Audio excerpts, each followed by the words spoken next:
السلام علیکم کلاس 3 اسلامیت کے لیکچر نمبر 11 کے ساتھ میں آپ کی ٹیچر مس نازنین آپ کے ساتھ ہوں۔ آپ کو اپنی کتاب سلام نظر آ رہی ہے، اسلامیت کی تیسری کتاب سلام۔ اس کتاب کو اپنے سامنے رکھیے اور آپ کو یاد ہے کہ پچھلے ویک عید سے پہلے جو آپ کی فرائیڈے کو آپ کی لاسٹ کلاس ہوئی تھی، اس میں ہم نے سبق حضرت ابو بکر صدیق رضی اللہ تعالیٰ عنہ پڑھایا تھا آپ کو۔ حضرت ابو بکر صدیق آپ نے پڑھا تھا تو آپ کو ان کے بارے میں تھوڑا بہت یاد ہوگا، وہ کون تھے، صحیح ہے۔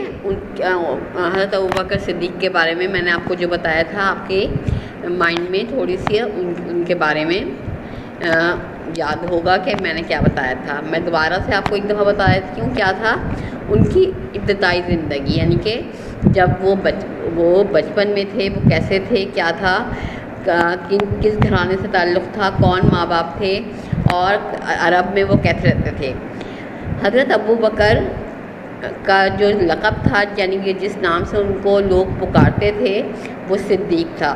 لقب کو عربی کے لوگ کنیت کہتے تھے، یعنی کنیت بھی ہوتی تھی، کنیت اور لقب کے یعنی کہ کو اگر کہا جائے دوسرے معنوں میں تو وہ کنیت ہوتی تھی، اس نام سے پکارا جاتا تھا۔ یہ ایک ایسا نام ہے جس سے ایک طرح کی عزت دینا مقصود ہوتا ہے۔ صدیق کا مطلب ہے انتہائی سچا، جو کبھی جھوٹ نہ بولتا ہو، جس کے قول اور فعل میں تضاد نہ ہو، یعنی کہ وہ الگ نہ ہو۔ حضرت ابوبکر صدیق کے والد عثمان بن عامر ابو قحافہ کی کنیت سے اور والدہ سلمہ ام الخیر کے نام سے جانی جاتی تھی۔ حضرت ابوبکر صدیق حضور صلی اللہ علیہ وآلہ وسلم کے عزیز ترین اور مخلص یعنی بہترین دوست تھے۔ مخلص کہتے ہیں جو ہر مشکل میں کام آئے، ویسے دوست تھے۔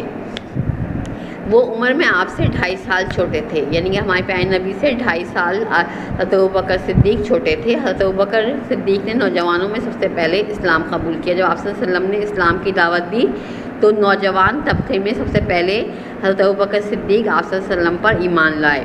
وہ آپ صلی اللہ علیہ وسلم کے ساتھ رہتے تھے، مکے سے ہجرت کے موقع پر بھی وہ آپ کے ساتھ تھے اور آپ کے ساتھ انہوں نے جو ہے مکے سے مدینے کی طرف ہجرت کی تھی۔ حضرت ابوبکر صدیق ایک تاجر تھے، وہ بہادر انسان تھے اور آپ نے بہت ہی جو ہے پیسے والے بھی تھے۔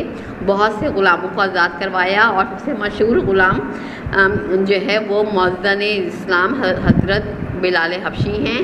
ان کو آپ نے ان کے ظالم آقا سے خرید کر ان کو آزاد کیا اور ان کی اذان جو ہے اسلام میں مشہور ہے۔ سب سے پہلے مؤذن تھے وہ جن کو حضرت ابوبکر صدیق نے حضرت ابوبکر صدیق نے ان کو آزاد کروایا اور پھر ان کی اذان اتنی مشہور ہوئی کہ وہ مؤذن اسلام کہلائے۔ وہ ایک ظالم آقا کی قید میں تھے۔ جس جنگ میں بھی نبی کریم نے حصہ لیا، حضرت ابوبکر صدیق ہر جگہ پر آپ کے ساتھ سائے کی طرح رہتے تھے۔ سائے کی طرح یعنی جس طرح سایہ آپ کے ساتھ رہتا ہے، اس طریقے سے آپ حضور کی تعلیمات اور حضور کے احکامات پر اپنی جان فدا کرتے تھے۔ آپ کے منہ سے نکلی ہوئی بات جو تھی وہ آپ کے لیے حکم کا درجہ رکھتی تھی اور آپ ہر حال میں اسے پورا کرتے تھے، اور کوئی چیز بھی ان کے لیے حضور صلی اللہ علیہ وسلم سے زیادہ قیمتی نہیں تھی۔ جنگ بدر کے موقع پر حضرت ابوبکر صدیق کا بیٹا دشمنوں کی طرف تھا اور آپ مسلمانوں سے جنگ لڑ رہا تھا۔ اس نے کہا کہ اے میرے باپ، جنگ کے دوران آپ 2 مرتبہ میری تلوار کے نیچے آئے، لیکن میں نے آپ کو اپنے والد ہونے کی وجہ سے آپ کو قتل کرنے سے اپنے آپ کو روک دیا۔ اس کے جواب میں حضرت ابوبکر صدیق نے فرمایا، بیٹا جنگ کے دوران 1 مرتبہ بھی اگر مجھے یہ احساس ہوتا کہ تم میری تلوار کے نیچے ہو، میری تلوار کی زد میں ہو، تو میں تمہیں ہرگز بھی نہ چھوڑتا۔ یعنی کہ وہ نبی کریم کی محبت میں بیٹے کو بھی نہیں چھوڑتے، اس کو بھی قتل کر دیتے۔ یہ ان کے عقیدے اور طاقت اور ایمان کی مضبوطی کی مثال تھا۔ غزوہ تبوک ایک اور غزوہ ہوا جنگ بدر کے بعد۔ جنگ بدر جس طرح اور مسلمانوں میں اور کفار میں مختلف جنگیں ہوئیں، ان کو غزوہ کہتے ہیں۔ تو ایک غزوہ تبوک ایک ہوا تھا، اس میں حضرت ابوبکر صدیق نے اپنی تمام دولت آپ صلی اللہ علیہ وسلم کے سامنے پیش کر دی۔ جس پر آپ صلی اللہ علیہ وسلم نے پوچھا کہ ابوبکر تم گھر والوں کے لیے بھی کچھ چھوڑ آئے ہو؟ تو جواب میں آپ نے کہا کہ میں گھر والوں کے لیے اللہ تعالیٰ اور اس کے رسول کی محبت چھوڑ آیا ہوں۔ آپ جو تھے حضرت ابوبکر صدیق ہمارے پیارے نبی صلی اللہ علیہ وآلہ وسلم کی زوجہ ام المومنین حضرت عائشہ کے والد تھے۔ اس کے بعد جو ہے جب آپ صلی اللہ علیہ وسلم کا وصال ہو گیا تو آپ کو مسلمانوں کا پہلا خلیفہ نامزد کیا گیا۔ مسلمانوں کے پہلے خلیفہ بنائے جانے کے بعد اپنے پہلے خطاب میں، یعنی پہلا جو آپ نے عوام سے، مکے کے لوگوں سے جو بات چیت کی، اس میں حضرت ابوبکر صدیق نے فرمایا لوگوں تم نے مجھ کو اپنا خلیفہ بنایا ہے، میں تم سے بہتر نہیں ہوں، اگر مجھ سے کوئی غلطی ہو تو میری اصلاح کرنا، یعنی مجھے ٹوک دینا، اور یاد رکھو سچائی ایمانداری ہے اور جھوٹ بے ایمانی، تم میں جو کمزور ہے وہ میرے نزدیک طاقتور ہے، اور جب تک میں اس کا حق نہ دلوا دوں، اور تم میں جو طاقتور ہے وہ میرے نزدیک کمزور ہے جب تک کہ میں اس سے دوسروں کا حق نہ لے لوں۔ صحیح ہے، یہ آپ کی پہلی تقریر تھی۔ میں جب تک اللہ تعالیٰ کی اطاعت کرتا رہوں تو مجھے دیکھو کہ میں رسول صلی اللہ علیہ وسلم کی بتائے ہوئے احکامات کے مطابق کام کر رہا ہوں تو تم میری اطاعت کرنا۔ اگر میں اللہ تعالیٰ اور رسول صلی اللہ علیہ وسلم کی نافرمانی کروں، کوئی کام ایسا کروں جو آپ صلی اللہ علیہ وسلم نے نہ کہا ہو اور ان کے کہے کے مطابق نہ ہو تو تم میرے احکامات کو نہ ماننا۔ آپ صلی اللہ علیہ وسلم نے حضرت اسامہ کی قیادت میں ایک لشکر روم بھیجنے کا حکم دیا۔ انہی دنوں آپ صلی اللہ علیہ وسلم کی وفات کا سانحہ پیش آ گیا اور حالات بگڑ گئے۔ بہت سے کمزور عقیدہ جو نئے مسلمان ہوئے تھے لوگ وہ اسلام چھوڑ کر اپنے پرانے مذہب پر چلے گئے، لیکن مدینے کے حالات خراب ہونے کے باوجود حضرت ابوبکر صدیق نے حضرت اسامہ کی قیادت میں لشکر کو روم کی مہم پر روانہ کیا۔ اس کا مطلب کیا ہے؟ یعنی کہ حضرت اسامہ جو ہیں وہ لشکر لے کر روم کو فتح کرنے کے لیے آپ صلی اللہ علیہ وسلم کے حکم کے مطابق آپ چلے گئے۔ اس دوران حکومت کا کام چلانا مشکل ہو گیا، لوگوں نے زکوٰۃ ادا کرنی بند کر دی کیونکہ وہ اسلام کے احکام پر چلنے کے پوری طرح عادی نہیں تھے۔ حضرت ابوبکر صدیق نے فرمایا اللہ کی قسم اگر ایک رسی کے ٹکڑے کے برابر بھی جس نے زکوٰۃ کم دی اس کے خلاف اعلان جنگ کر دیا جائے گا۔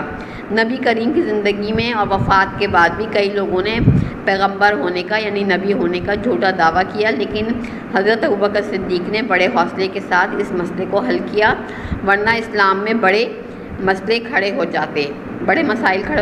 جاتے۔ انہوں نے اپنی بہادری اور حکمت کہتے ہیں عقل مندی سے، اپنی سوچ بچار سے اسلام کو ان سنگین مسئلے سے نکالا، یعنی اتنے گھمبیر مسئلہ تھا کہ اگر یہ حل نہ ہوتا تو اسلام جو ہے نعوذ باللہ جو ہے وہ جنگ و جدل کا شکار ہو جاتا اور مسلمان جو ہیں وہ باقی نہ رہتے۔ تو اس مسئلے کو انہوں نے جو ہے وہ حل کیا۔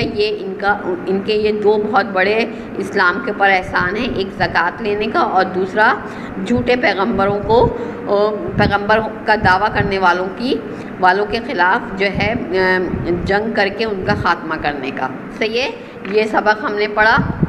اس کے بعد آگے جو ہے کیا تھا اس سبق میں، اگلے پیج کے اوپر ہم نے پیج نمبر 68 نکالا ہے۔ اب اس میں تھا حضرت ابوبکر صدیق کی خلافت کے دوران مسلمانوں کی غیر مسلموں سے بھی بہت سی جنگیں ہوئیں۔ آپ کے دور ہی میں شام اور عراق پر بھی فوج کشی کی گئی۔ بہت سی لڑائیوں کے بعد مسلمانوں نے ایران کا جو اس وقت موجودہ ایران ہے اس کا بڑا حصہ فتح کیا۔ روم کے لوگوں سے بھی جنگیں ہوئیں جن میں رومیوں کو شکست ہوئی۔ اس دوران حضرت ابوبکر صدیق بیمار ہو گئے اور 2 سال 3 ماہ حکومت کر کے 22 جمادی الثانی 13 ہجری کو 63 سال کی عمر میں وفات پائی، یعنی انتقال فرمایا۔ آپ کا ایک بڑا کارنامہ فتوحات کے علاوہ حضرت ابوبکر صدیق کا سب سے بڑا کارنامہ قرآن پاک کو کتاب کی شکل میں ترتیب دینا تھا، کیونکہ اس وقت آپ صلی اللہ علیہ وسلم پہ جو وحی آتی تھی وہ صحابہ یاد کرتے تھے اور درختوں کی چھال کے اوپر لکھ لیا کرتے تھے۔ یہ بہت مشکل کام تھا، لیکن حضرت عمر اور دیگر صحابہ کرام کے اصرار پر آپ نے اس ذمہ داری کو قبول کیا۔ حضرت ابوبکر صدیق کی زندگی. نبی کریم حضرت محمد صلی اللہ علیہ وسلم کی طرح حضرت ابوبکر صدیق بھی بہت سادہ زندگی گزارتے تھے، یعنی کہ بہت ہی سادہ رہتے تھے. وہ اللہ تعالیٰ کے فرمانبردار بندے اور رسول اللہ صلی اللہ علیہ وسلم کے حقیقی شہدائی تھے، یعنی کہ محبت کرنے والے تھے. آپ سے بے انتہا محبت کرتے تھے. سادہ لباس پہنتے، سادہ کھانا کھاتے، گھر کے تمام کام خود کرتے. راتوں کو مدینے کی گلیوں میں گشت کرتے کہ کوئی کسی گھر میں کوئی بیمار تو نہیں ہے، کہیں کوئی بھوکا تو نہیں ہے، تو اس گھر میں جا کے اس گھر میں راشن ڈلواتے، کھانا بنواتے وہاں پہ. اور کوئی غریب بھوکا تو نہیں سو گیا. سادگی اور عاجزی ان کی دو بڑی خوبیاں تھیں. لوگ آپ کو دل و جان سے چاہتے اور بے حد عزت کرتے. حضرت ابوبکر صدیق نے لوگوں کی بھلائی اور دین اسلام کی خدمت میں کوئی کسر نہ اٹھا نہ رکھی، یعنی کوئی بھی آپ نے خدمت کرنے میں کوئی جو ہے نقطہ آپ نے نہ چھوڑا کسی طرح مسلمانوں کی بھلائی کی جائے. البتہ مسلمان حکمرانوں اور بادشاہوں کے لیے سربراہ مملکت کی ایک اچھوتی مثال، یعنی ایک بے مثال جو ہے وہ طریقہ آپ چھوڑ گئے انتقال کے بعد. حضرت ابوبکر صدیق کی قبر مبارک ہمارے نبی حضرت محمد کے پہلو میں، یعنی برابر میں ہے. پہلو کہتے ہیں کہ برابر. آپ صلی اللہ علیہ وسلم کیونکہ مسجد نبوی میں حضرت عائشہ ام المومنین حضرت عائشہ کے حجرے میں دفن ہیں، تو آپ کے ایک پہلو میں دائیں طرف آپ جو ہیں حضرت ابوبکر صدیق وہاں پہ دفن ہے. اس طرح زندگی بھر ساتھ نبھانے والے دوست نے مرنے کے بعد بھی ساتھ نہیں چھوڑا. زندگی میں بھی آپ حضرت محمد صلی اللہ علیہ وآلہ وسلم کے ساتھ رہے ہر وقت، اور مرنے کے بعد بھی آپ کے برابر میں دفن ہوئے. صحیح ہے.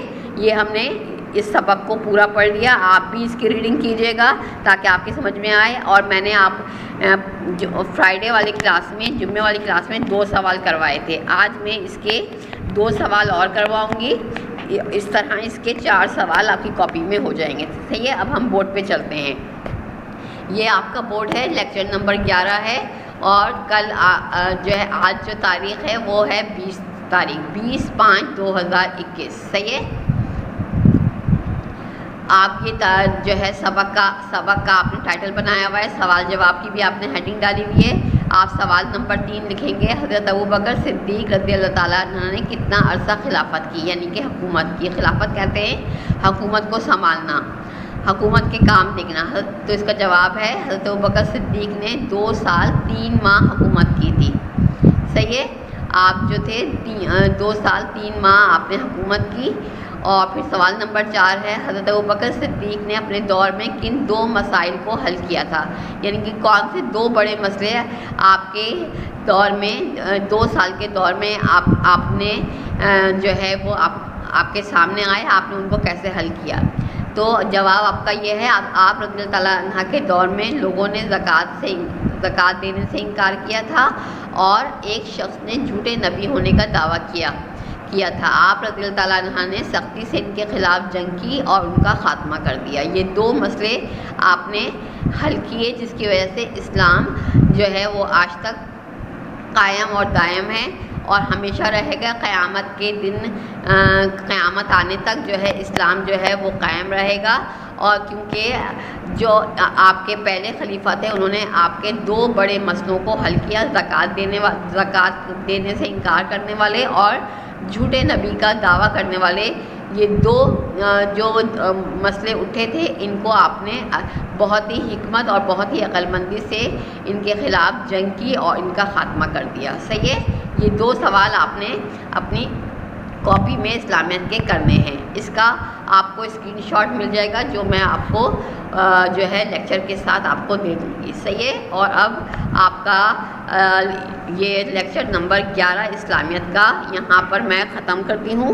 صحیح ہے. آپ کا یہ لیکچر یہاں پہ ختم ہو رہا ہے. آپ اچھی رائٹنگ میں اس کام کو کیجیے گا. رف رائٹنگ میں کام مت کیا کریں کیونکہ اس سے بہت ساری غلطیاں نکلتی ہیں. آپ کی کاپی چیک کرتے وقت کاپی ریڈ مارک ہوتی رہتی ہے کیونکہ غلطیوں پہ غلطیاں نکلتی رہتی ہیں. تو آپ لوگ بہت توجہ سے کام کیا کریں اور جو بات سمجھ میں نہ آئے وہ مجھ سے پوچھ لیجئے.